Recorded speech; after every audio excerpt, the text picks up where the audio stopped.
Bendiciones, es un gozo una vez más estar aquí en esta nueva entrega de A Corazón Abierto. Soy el pastor Elí Vera y me alegra que estés con nosotros. Nos emociona hacer este programa porque está siendo de mucha bendición para muchas personas que lo están mirando de diferentes partes del mundo.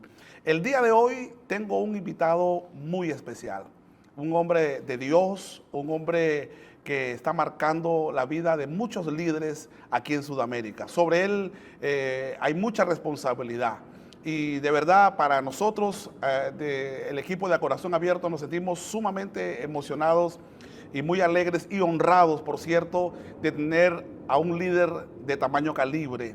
Él es nuestro presbítero de área aquí en Sudamérica y es el obispo Elías Vidal. Obispo, bienvenido.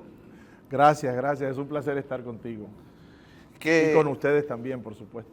Sí, aquí tenemos el equipo. De verdad nos sentimos muy halagados de estar contigo en este programa que venimos desarrollando con el propósito de poder inspirar. La idea de este programa es dialogar con hombres de fe, con hombres que tienen influencia, y la idea es poder inspirar a nuevas generaciones de pastores y líderes. Cuando las personas miran al obispo Gabriel Elías Vidal en diferentes partes, lo podemos ver en Europa, lo podemos ver en Estados Unidos, en Sudamérica, en Centroamérica, entonces la gente pensará y dirá, ¿cómo fue que de repente fue fácil que llegó ahí? ¿Cómo fue que llegó a esa posición? Y pocos saben de ese hombre que hay detrás, ¿no? Detrás de ese presbítero, de ese líder, de ese obispo, ¿qué hay detrás de él? Quisiéramos conocer un poco acerca de ti, cómo fue tu niñez, cómo fue que empezó todo contigo. Bueno, para mí todo empieza realmente, aunque ustedes no lo crean, antes de yo nacer.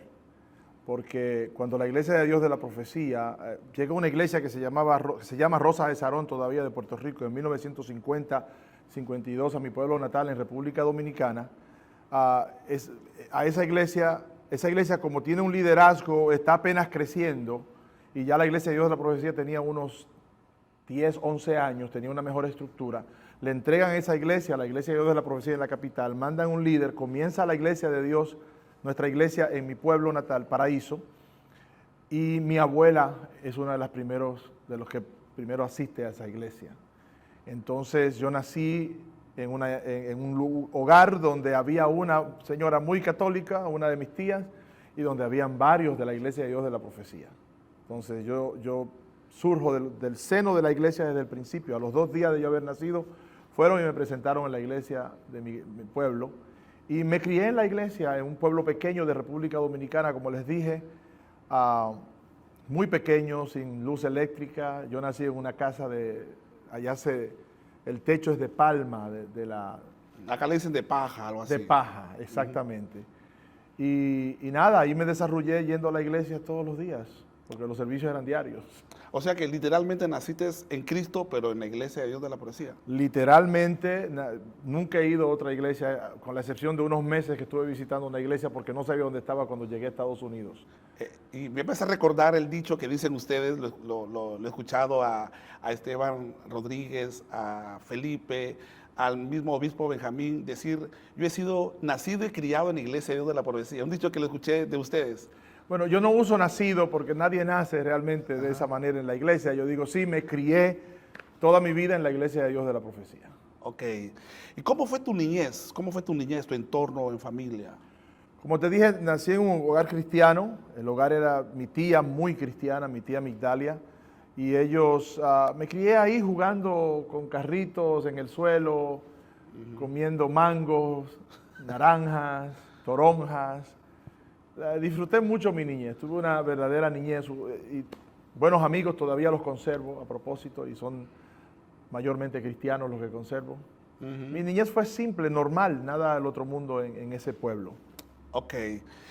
¿Y cuándo fue el momento que tú supiste que realmente tuviste un encuentro con Jesús? ¿En qué edad más o menos fue que...? Lo mío fue extraño. Una de mis tías, la que te dije que era católica, luego se convirtió y fue muy ferviente en la iglesia. Me dice un día, teniendo yo de 5 a 6 años, porque ahora estoy confuso por la persona que oró por mí, salió en un año y yo pensaba que había sucedido el año antes. Me dice, hoy te vas a convertir, vístete bien. Me puse un terno completo y fui a la iglesia y me senté a escuchar el mensaje. No me acuerdo lo que predicó el hermano Cristino Cabrera, acaba de retirarse en República Dominicana, por cierto, en esta convención pasada. Y cuando dijeron alguien se quiere convertir, me tocaba. Me acuerdo que me levanté, caminé hacia el altar, tomé una decisión por el Señor hasta el día de hoy. Tremendo, tremendo. Y ya cuando vas creciendo, adolescente, ¿cómo fue tu acercamiento al liderazgo, a descubrir tu llamado al servicio de Dios? Hablaba con Baba Cardin, que era director internacional de jóvenes hace un tiempo larguísimo, y me preguntaba por qué yo había aceptado el llamado. Yo le dije porque había una necesidad. Yo creo que mi acercamiento al liderazgo ha sido porque había una necesidad, había necesidad de líderes. Había necesidad de alguien que trabajara con los jóvenes. Por ejemplo, mi llamado se concreta en el nordeste de los Estados Unidos. Eso es un estado que se llama Massachusetts, donde está Boston, Rhode Island, que es el estado más pequeño de la nación. Yo vivía ahí, y Connecticut. Yo comienzo en esa zona y hay la necesidad de líderes que se levanten en la iglesia hispana parlante, la que habla español, porque estábamos con los americanos. Entonces, de esa necesidad surge en mí el deseo de colaborar. Entonces me nombraron como líder de jóvenes local, daba escuela dominical a los 18, 19 años, yo estaba enseñando escuela dominical, y el supervisor regional americano, un poquito de inglés ya yo sabía, me llamó para eventualmente trabajar con él en el distrito, y después me llamaron para trabajar con los jóvenes a nivel de toda esa región. Cuando se forma la región hispana, me llaman a mí a dirigir la región del Nordeste, de los jóvenes de la región del Nordeste, y así se fue desarrollando en mí, de la necesidad de líderes, el deseo de ayudar, de trabajar y colaborar en el Evangelio. El deseo de servir, digamos, ¿no? Servir. O sea, había una pasión por servir. Exactamente. Y de pronto, es que los líderes aparecen ahí, ¿no? En Sí.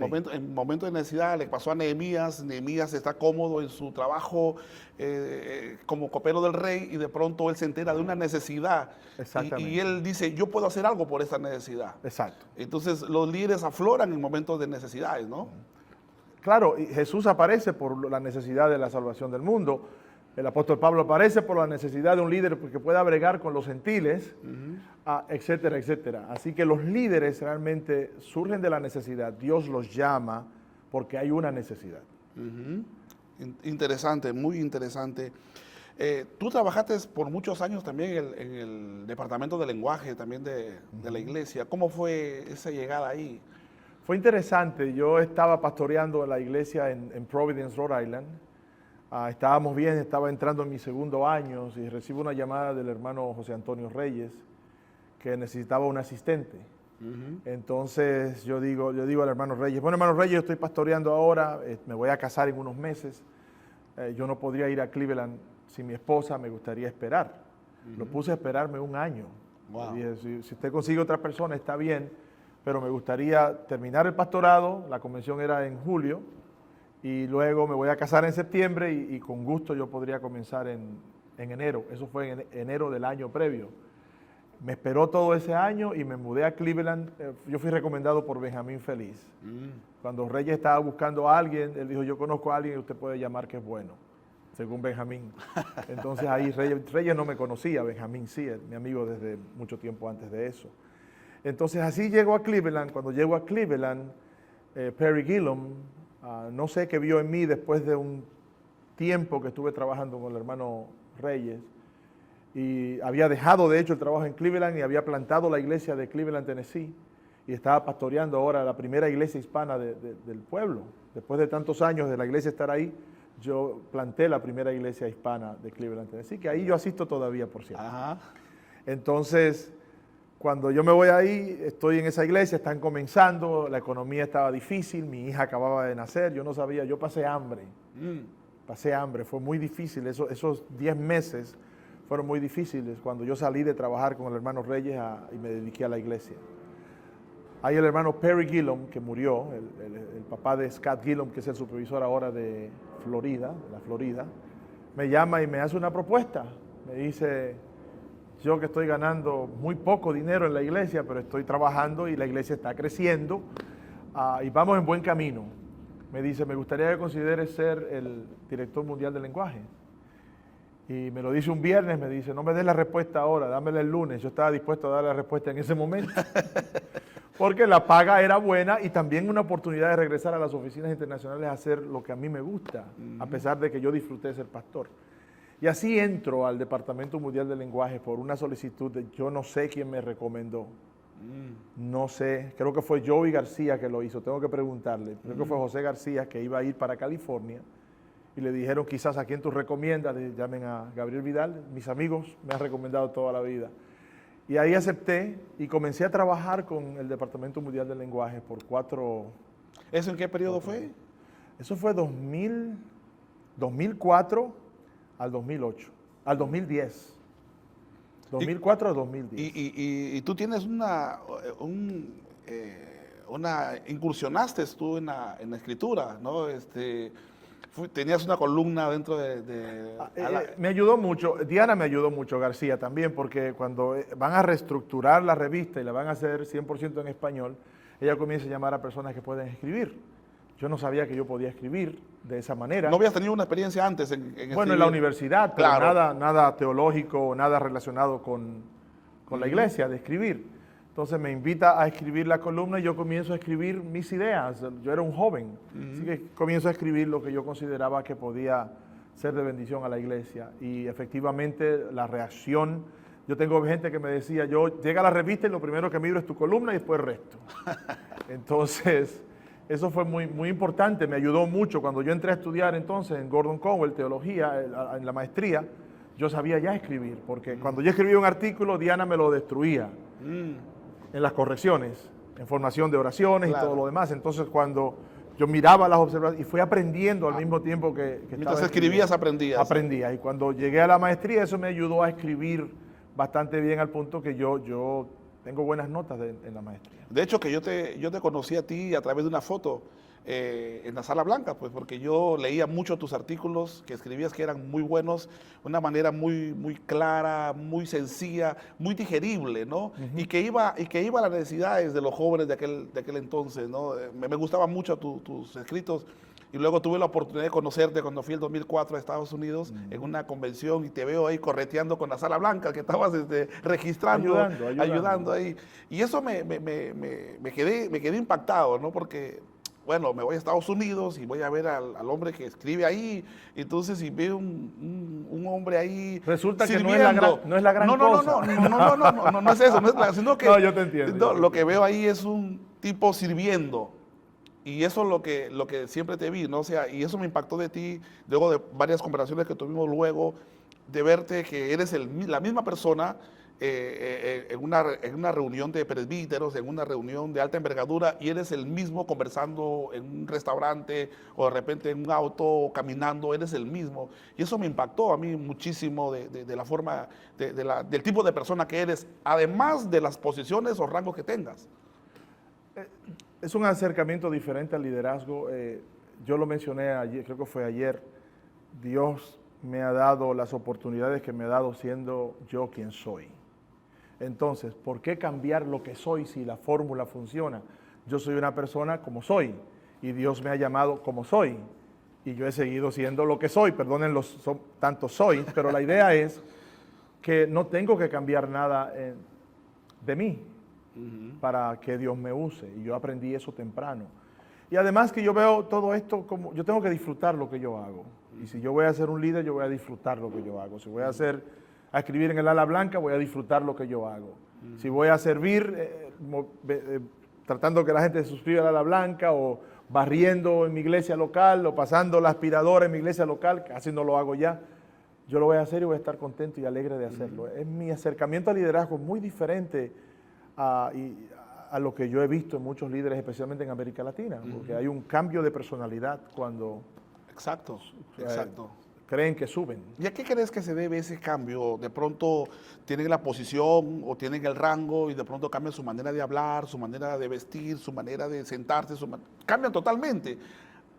En tu averiguación, en tus investigaciones, en tus diálogos que has tenido, ¿qué crees tú? ¿A qué se debe ese detalle? ¿Por qué ese cambio? Maxwell habla sobre el carácter y él dice que tu posición, tu carácter tiene que estar siempre por encima de la posición que posees. Cuando tu carácter está por debajo de la posición que tú posees, tú vas a necesitar compensar. Y para mí eso es lo que sucede con muchas personas. No tienen la capacidad de llegar a esta posición, su carácter llega hasta acá. Entonces, cuando lo nombran acá, tiene que compensar ese espacio donde no pueden llegar ellos y lo compensan de esa manera. También eso demuestra un alto nivel de inseguridad en la persona porque tiene que demostrar lo que no es para que la gente piense que es una persona importante. Yo creo que está conectado con eso. Y también hay un poco de carnalidad. Falta de carácter. De carnalidad.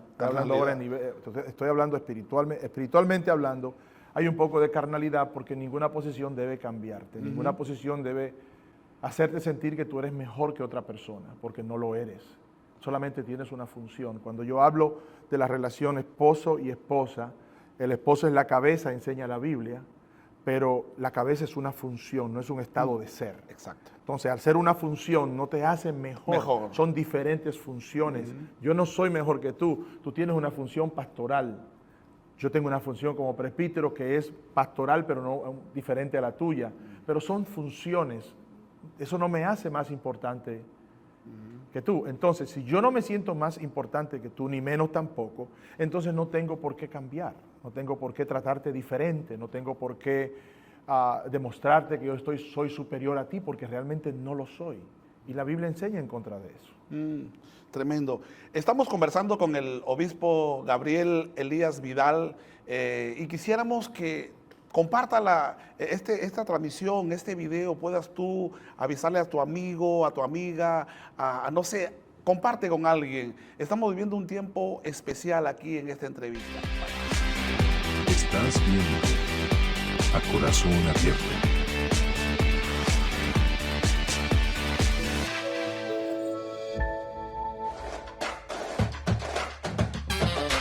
Comenzaron a salir las cositas pequeñas que yo hacía mal en el matrimonio, porque yo no hacía cosas grandes mal, pensaba yo no estaba buscando... Es lo que todos los hombres pensamos, es lo que todos los hombres pensamos, que no estamos haciendo las cosas tan mal y que están exagerando nuestras esposas.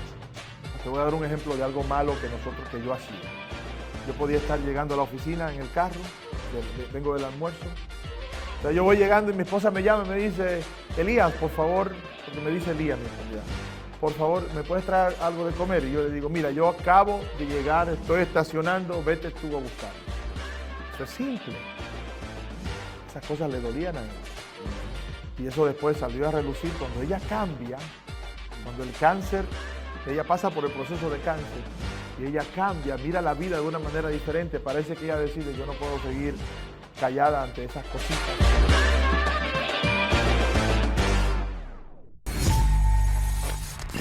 Hola, ¿qué tal? ¿Cómo están? Soy el pastor Telmo Salinas, conductor del programa Ritmo, Fe y Sabor.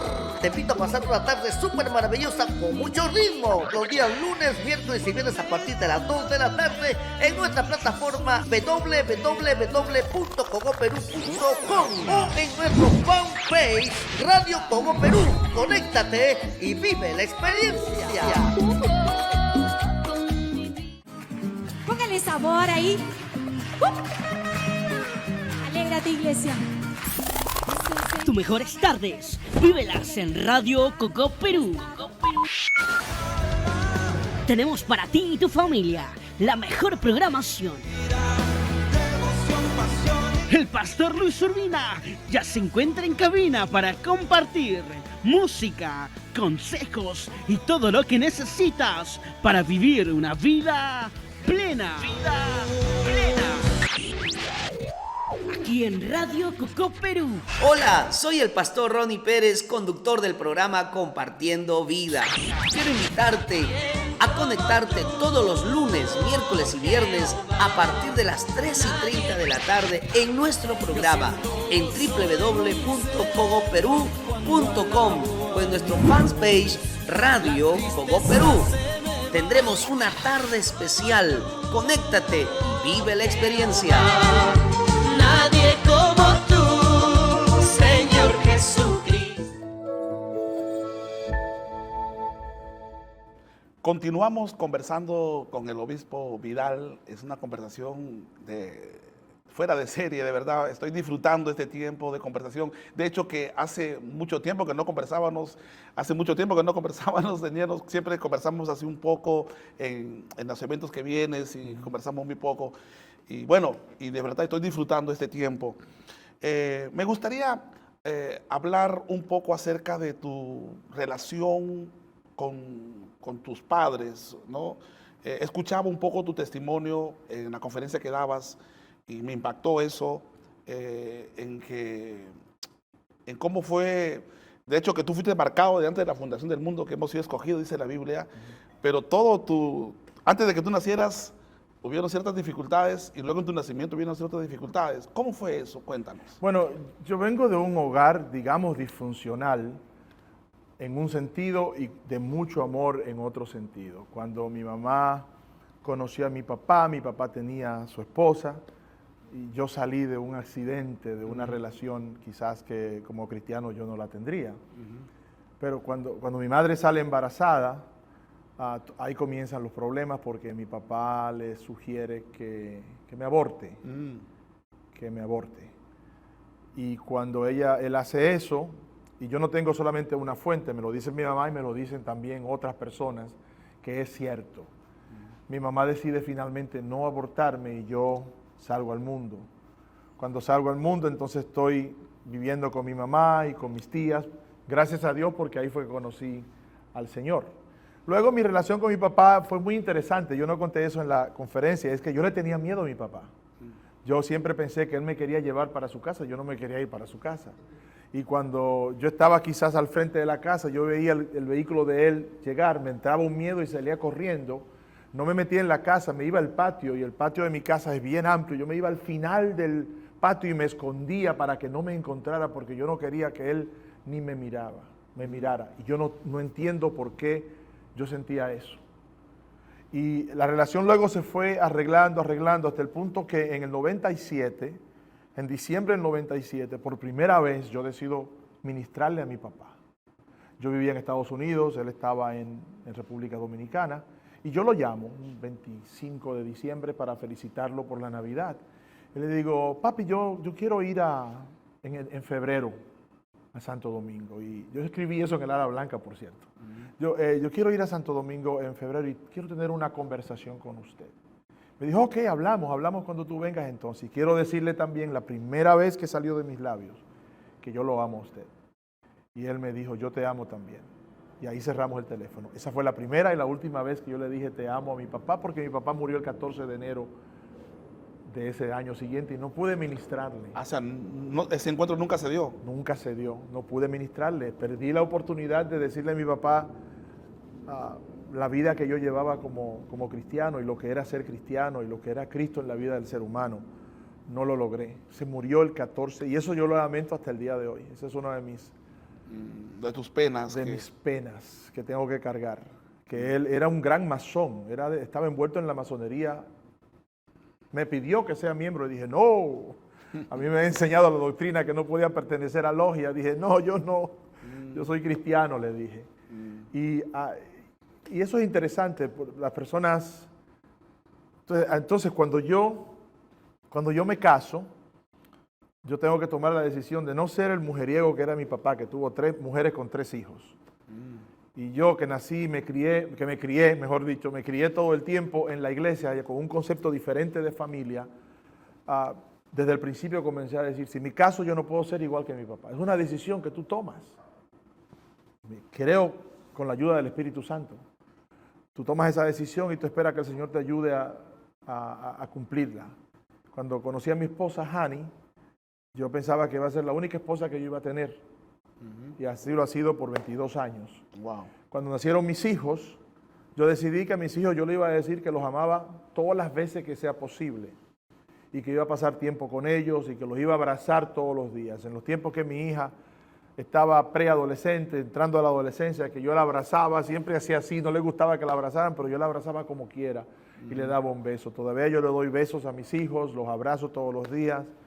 Les digo que los amo a pesar de, cuando me enojo con ellos, les digo, yo los amo a ustedes demasiado, pero estoy enojado con ustedes, para que nunca olviden esa línea. Entonces, he hecho lo contrario a lo que mi papá hizo, porque no creo que lo que mi papá hizo es lo propio.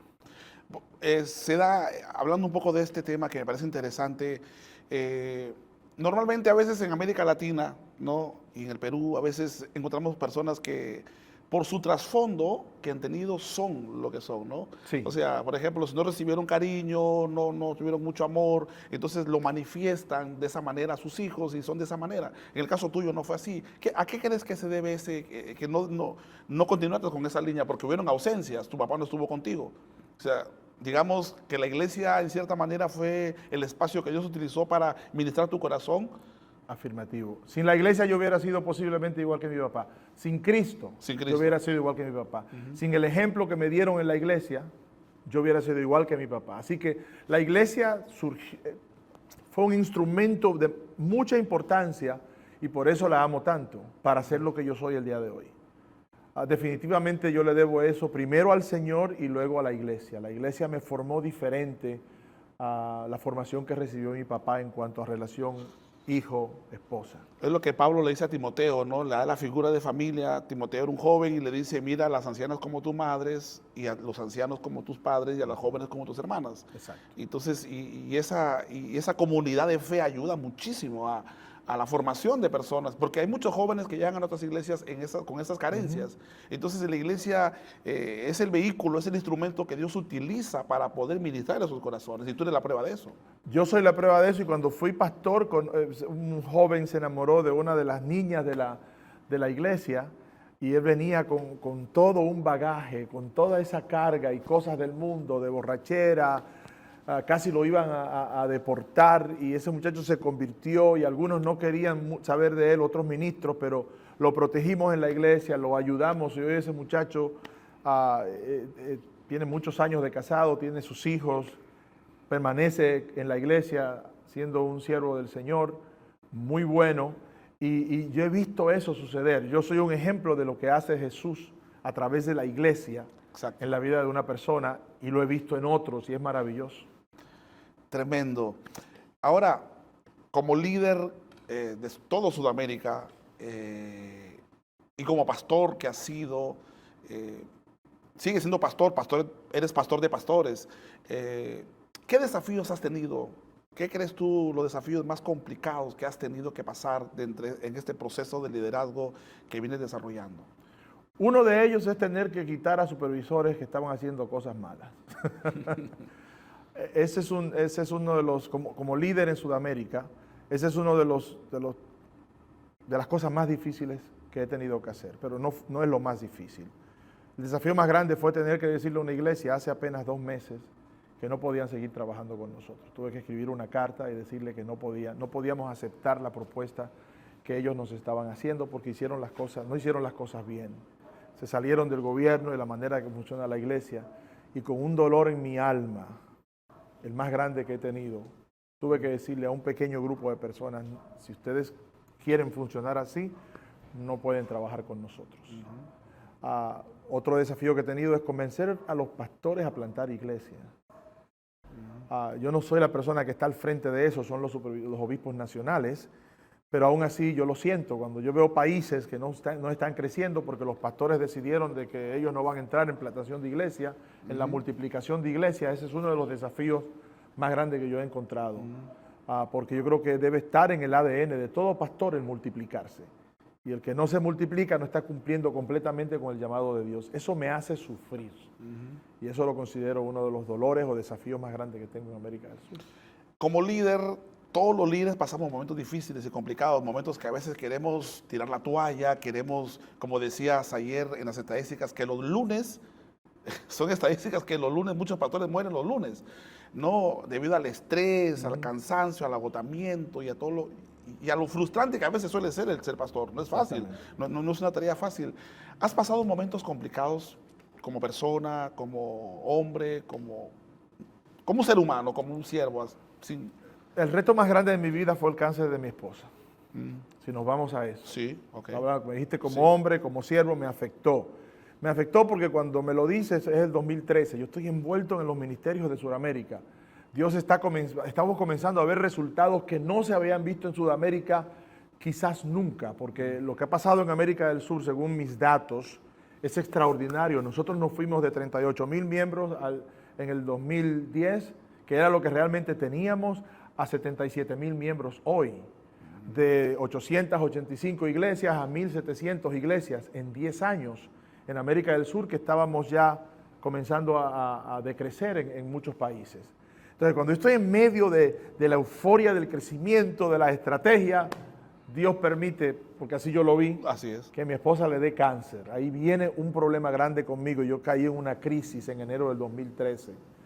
Porque yo dije, ¿cómo es posible, Señor? Yo estoy entregando mi vida, me estoy muriendo, viajando a los países, hablando a pastores, hablando a la membresía, predicando, enseñando. Y ahora tengo yo que parar todo esto porque tú permitiste, no pudiste sanar a mi esposa. Caí en una crisis con Dios primero y una crisis por pensar que mi esposa iba a perder la vida. Y eso me tiró al suelo. Yo seguí ministrando, pero con el corazón partido, como dice una canción de un español. Seguí ministrando con el corazón en la mano, salía con ese dolor y regresaba a la casa con el mismo dolor. Después entonces, debido al cáncer, las enfermedades crónicas cambian a las personas. Entonces, esa fue la primera parte. Lo segundo es, en ese año 2013, 2014 y 2015, vienen entonces los problemas con una mujer que es diferente a la que yo me casé porque ya ve la vida, no la ve igual a como la veía antes del cáncer. Y yo tengo que adaptarme a vivir con una nueva esposa, básicamente. Yo no sé si eso le ha pasado a las parejas que pasan por enfermedades crónicas así, pero para mí eso fue un reto.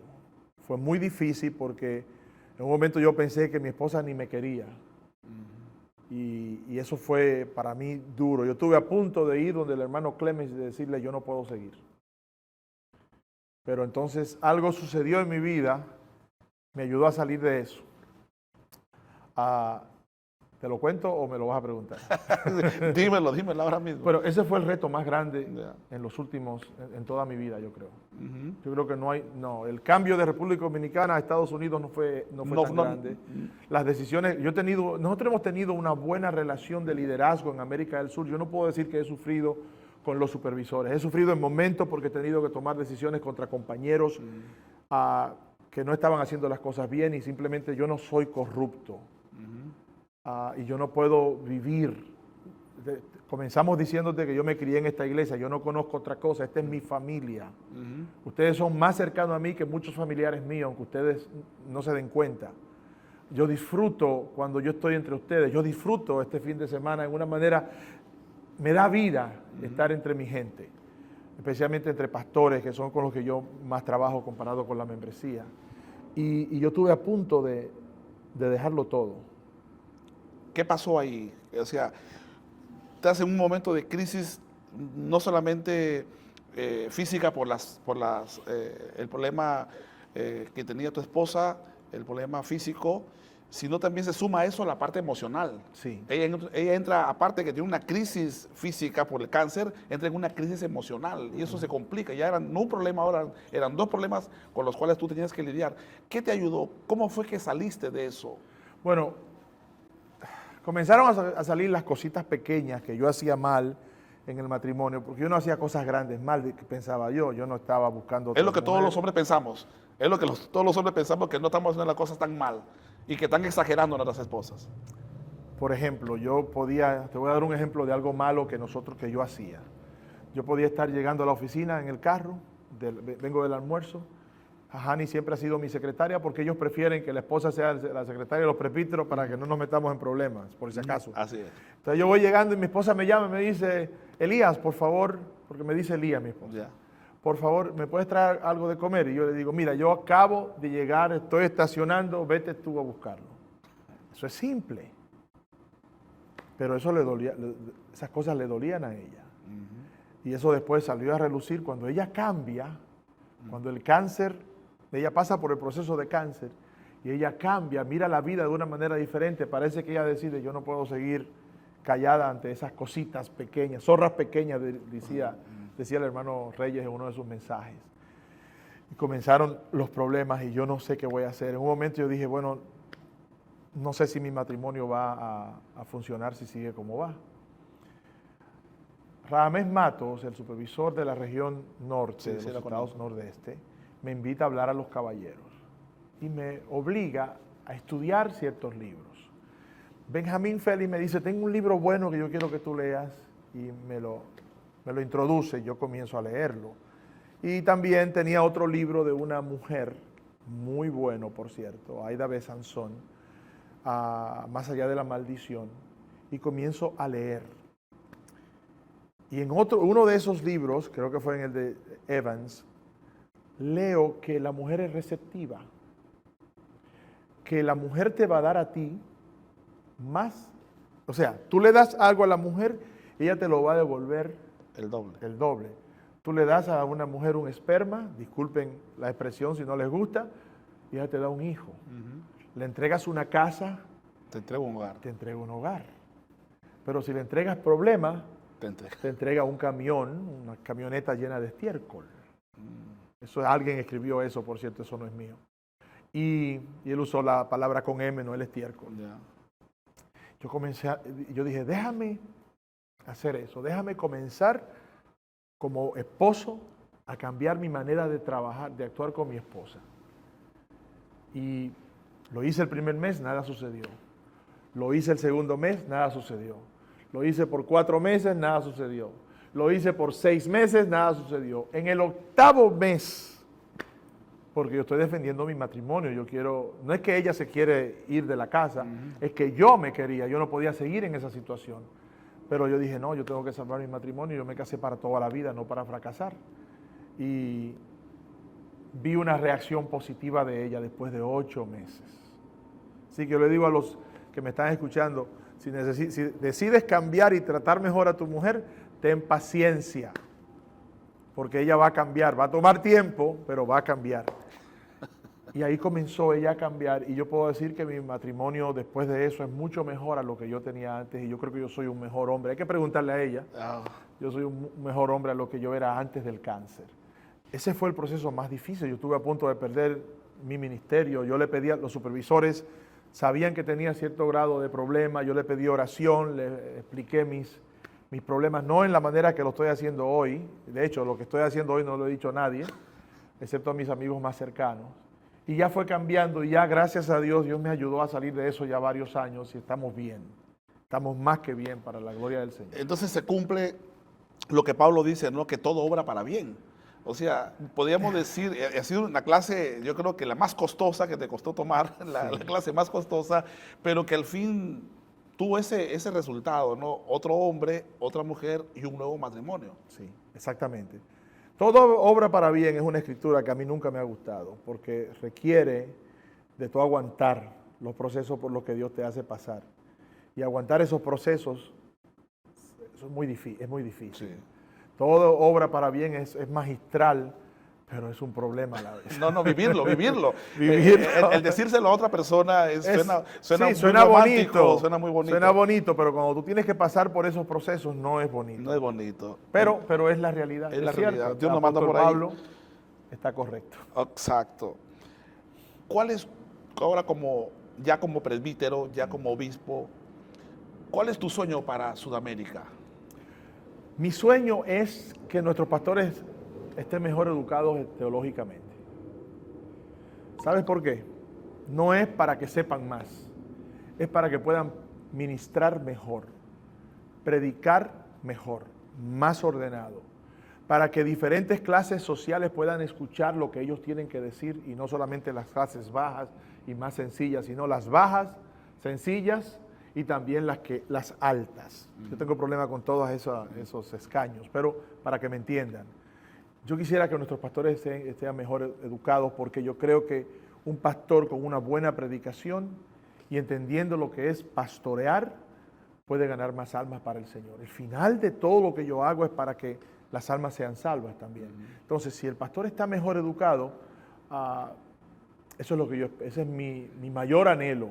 Pastores educados teológicamente, que puedan comunicar correctamente, como dice la Biblia, la palabra del Señor, puedan articular y hacer una exégesis correcta de la palabra y un sermón que llegue al corazón de las personas. Es uno de mis anhelos para América del Sur. ¿Cuáles son los desafíos en tu observación como líder de toda Sudamérica? ¿Cuáles son los desafíos que los líderes de Sudamérica, de toda Sudamérica, enfrentan, ¿no? ¿Cuáles son los desafíos? Bueno, hay varios. Hay desafíos externos, como las agendas sociales que están en muchos de los países, que retan las creencias de Dios y nuestras creencias sobre la familia. Entre esas agendas sociales está el asunto del aborto. El reto lo tenemos y no lo sabemos. Y yo lo descubro a través de mis conversaciones con mi hija, que tiene 18 años. Los jóvenes que están en tu iglesia, aquí en Perú, ven el aborto en una manera muy diferente a como nosotros lo vemos, pero ellos no te lo van a hacer saber. Entonces, en todas las iglesias está llena de una juventud con una cultura diferente, cristiana, diferente a la nuestra, que ven el aborto como una opción viable y no pecaminosa al nivel que nosotros vemos. Eso es un peligro para la iglesia, eso es un desafío. Y el desafío no es eso, sino que los pastores no nos damos cuenta de lo que está sucediendo con nuestros jóvenes. Si nosotros perdemos a nuestros jóvenes y las creencias básicas de la Escritura en el corazón de nuestros jóvenes, vamos a perder la iglesia en 10 años, en 15 años. Los jóvenes, cuando ya tú y yo estemos viejitos, que no podamos hacer nada, que nos estemos retirando, van a comenzar a introducir lo que está pasando en los Estados Unidos con la agenda gay. No me gusta usar el término gay, con la agenda homosexual, que las iglesias tradicionales, los luteranos, una rama del metodismo, una rama de los bautistas, han llegado al punto de ahora hacer exégesis del Antiguo Testamento y del Nuevo Testamento, por supuesto, bíblicas, para probarle al mundo que el homosexualismo es algo natural y de Dios. No solamente están aceptando a ministros en esa condición de vida, y una vida pecaminosa porque lo practican, sino que están ahora escribiendo teología en pro de esa ideología.